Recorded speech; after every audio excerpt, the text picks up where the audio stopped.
Aya Samuel was dismissed during the interview due to her race. Weeks later, her face dominated the campaign, a clear symbol of success.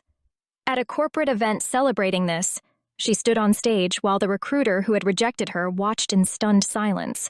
Aya Samuel, a 26-year-old black woman, stood at a bus stop, waiting for her ride to the business district. In her hand was a briefcase with documents and a laptop, neatly tucked inside her portfolio, which she had prepared with special care. This was her chance to showcase her skills at one of the city's most prestigious marketing firms. The sun shone brightly, giving her confidence. Aya knew that her experience and accomplishments spoke for themselves. Successful projects, creative ideas, a degree with honors, and several high-profile campaigns that had been featured in industry magazines. The bus arrived, and she adjusted her sleek gray suit, which highlighted her professional style, and smoothed the gentle curls of her hair, neatly arranged into waves, before stepping up the bus stairs. Inside the bus, it was quiet, and Aya, knowing the importance of this interview, closed her eyes for a moment, getting into the right frame of mind. Her confidence couldn't afford to falter. Arriving in the business district, Aya stepped off the bus, standing tall, and headed toward the towering glass building that housed the company. Its majestic architecture made the place feel monumental, but not intimidating to Aya. She walked past the marble columns at the entrance and entered the spacious, gleaming lobby. Polished tiles, marble walls, and high ceilings with crystal chandeliers underscored the company's elite status. A faint scent of fresh flowers, which decorated a corner of the lobby, lingered in the air. At the reception desk, her gaze met the cold eyes of a man in a strict suit who gave her a critical once-over from head to toe. His eyebrows raised slightly, as if her presence there was somehow absurd. "Are you sure you have an interview scheduled?" he asked, his voice formal and wary. Aya nodded, trying to maintain composure, although a flicker of irritation ignited within her. She knew this attitude was nothing new. It was one of those moments when prejudice was obvious, yet no one would openly acknowledge it. Walking past the reception, Aya could feel the stares of employees behind glass partitions follow her. Some openly scrutinized her, as if trying to assess her chances of success based purely on her appearance. Others quickly looked away the moment they noticed her. Inside, everything tightened, but she refused to let it show. She strode confidently, reminding herself that her resume spoke for itself, not her looks. In the elevator, Aya mentally reviewed her plan and prepared for the upcoming interview. She knew she would have to prove that her presence here wasn't a fluke, that she deserved to be here, despite the prejudiced looks and veiled doubts. Aya sat in the waiting room on a slightly worn-out couch, surrounded by candidates reviewing their resumes. The room was tense, broken only by pages turning and hushed calls. Most were young white men in similar suits, with expensive watches and confident smiles. They shared stories of their successful campaigns, making Aya feel like an outsider. The clock ticked louder each minute, yet her name remained uncalled. An hour had passed, and she was still waiting. Aya tried to stay calm, convincing herself it was a typical delay. She stroked her briefcase, focusing on what she wanted to highlight in the interview, though her confidence wavered. Finally, Mr. Harper, a tall, gray-haired man in a tailored suit, appeared. His face showed strictness and arrogance, as if he'd already judged each candidate. His eyes landed on Aya. "Ms. Samuel?"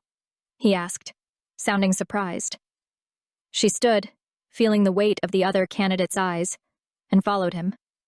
Sitting across from Harper, he barely glanced at her resume. "Tell me a bit about yourself," he said, his tone cold, treating the interview as a formality. Aya discussed her campaigns, but Harper didn't listen, asking only generic questions while checking the time. At the end, he barely looked at her portfolio. "We need professionals with top-level experience," he said, dismissing her background. Aya felt a surge of frustration. Her projects had shown clear professionalism, but Harper had already decided. Thank you for your time, Aya said calmly, holding back her emotions. She collected her portfolio, left with her head high, determined not to reveal her crumbling confidence. Each step felt long, but she wouldn't show weakness. Outside, she took a deep breath. Anger and determination replaced her frustration. This wouldn't break her. She'd prove she was not just an employee, but a force in the marketing world. Just days after the failed interview, Aya's phone rang. It was an unknown number, but she answered. A representative from a major marketing agency was on the line, impressed by her work on social media. They offered her the chance to lead a new advertising campaign for a top brand. Her heart raced. This was the opportunity she had been waiting for. Without hesitation, she accepted. Work began quickly. Meetings, photo shoots, and brainstorming sessions for the campaign.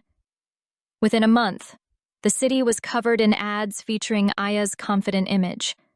Her face on billboards became synonymous with boldness and innovation. The public loved the campaign, and Aya's confidence grew as her work gained recognition. The most surprising moment came at the campaign's launch event. Aya mingled with guests when she noticed Mr. Harper, the recruiter who had rejected her weeks earlier. His face turned pale when he saw her, realizing she was now the campaign's star. Aya smiled, approached him, and said with a touch of irony, "Hello, Mr. Harper. How do you like the new campaign?" Harper froze, clearly recognizing his mistake in dismissing her talent. For Aya, it was a moment of triumph. She had proven that her abilities spoke louder than any biases. That evening, she enjoyed the celebration. Knowing her face on those billboards was a testament to her hard work and victory over those who underestimated her. The hall was bathed in bright lights. Applause thundered, and Aya Samuel stood on stage, illuminated by spotlights. This was the night of her triumph. She wore an elegant white suit, symbolizing her professionalism and confidence. Cameras flashed as photographers tried to capture her against the backdrop of a huge screen featuring the advertising campaign that had become incredibly popular in such a short time. Aya felt like the center of attention, knowing that every word spoken from this stage would be heard. The event, dedicated to the successful launch of the campaign, gathered the city's elite: company representatives, executives, journalists, influential marketers, and bloggers. There was a sense of triumph in the air. But for Aya, this was not only a moment of recognition as a professional, but also an opportunity to speak her mind. Her gaze slowly swept across the rows until it landed on Mr. Harper. His face was ashen, his eyes widened in shock. He couldn't believe his eyes, seeing Aya on stage as the central figure of a party that everyone in the company was so proud of. In his expression, she read the recognition of his error and vulnerability. Aya gathered all her confidence and began her speech, her voice firm and calm. "It's a great honor for me to be part of this campaign," she said, her words steady, but without excessive pride. "I'm standing here thanks to the efforts of a team that believed in my vision and creative approach. This campaign's success is due not only to me, but to everyone who dared to think differently and recognize talent regardless of biases and stereotypes." Aya paused, her eyes meeting Harper's. In that moment, she understood that this was her chance not only to make a statement about herself, but also to change the perception of those who were accustomed to judging people by appearances. "I hope that tonight's event teaches all of us to value professionalism and talent, not superficial traits," she said, with a slight challenge in her voice, not breaking eye contact with Harper. He sat, unable to respond, his fists clenched as if he were struggling to control his emotions. The room went silent for a moment, then erupted in applause. People rose to their feet, expressing their support for Aya and her courageous words. Many eyes shone with admiration and respect. Aya had not only become part of a successful campaign, but had also made an important statement, challenging biases in the business world. Her voice rose above all prejudiced opinions, and now she was being heard.